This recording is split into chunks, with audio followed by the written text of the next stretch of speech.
నమస్తే welcome to our channel. YSRCP అధికారంలోకి వచ్చినప్పటి నుంచి ఆ పార్టీ ఎమ్మెల్యే మాజీ మంత్రి కొడాలి నాని వ్యవహార శైలిని అందరూ రౌడీలతో పోల్చుతున్నారు। ఆయన అసెంబ్లీలో ప్రెస్ మీట్లలో కూడా గుట్కాలు తింటూ విపక్ష నేతలను బూతులు తిడుతూ ఉంటారని విమర్శలు కూడా ఉన్నాయి। మంత్రిగా ఉన్న సమయంలో కూడా ఆ హోదాకు ఏ మాత్రం గౌరవం ఇవ్వకుండా వ్యవహరించిన దాఖలాలు ఉన్నాయి।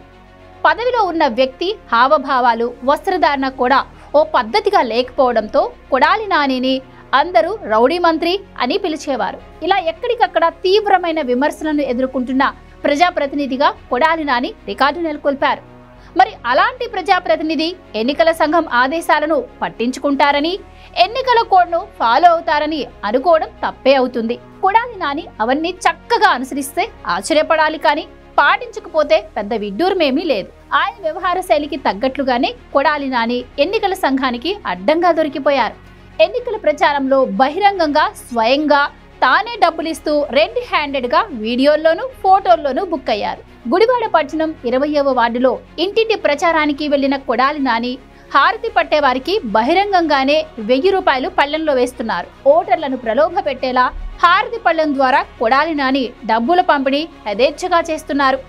ఈ నెల 2వ తేదీన ఇదే తరహాలో హారతి పట్టిన వారికి పళ్లెంలో కొడాలి నాని డబ్బులు వేసిన విషయాన్ని టీడీపీ నాయకులు ఎన్నికల అధికారులకు ఫిర్యాదు కూడా చేశారు।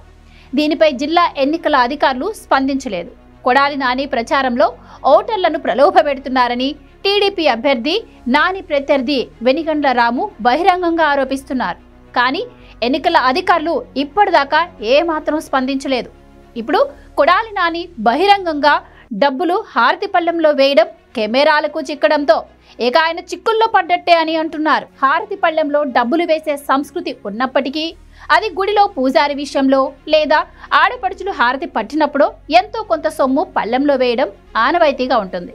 కానీ కొడాలి నాని విషయంలో అదే పనిగా డబ్బులను హారతి పళ్లెంలో వేయడం, అందున వారంతా ముక్కు ముఖం తెలియని వారు కావడం గమనించదగ్గ విషయం।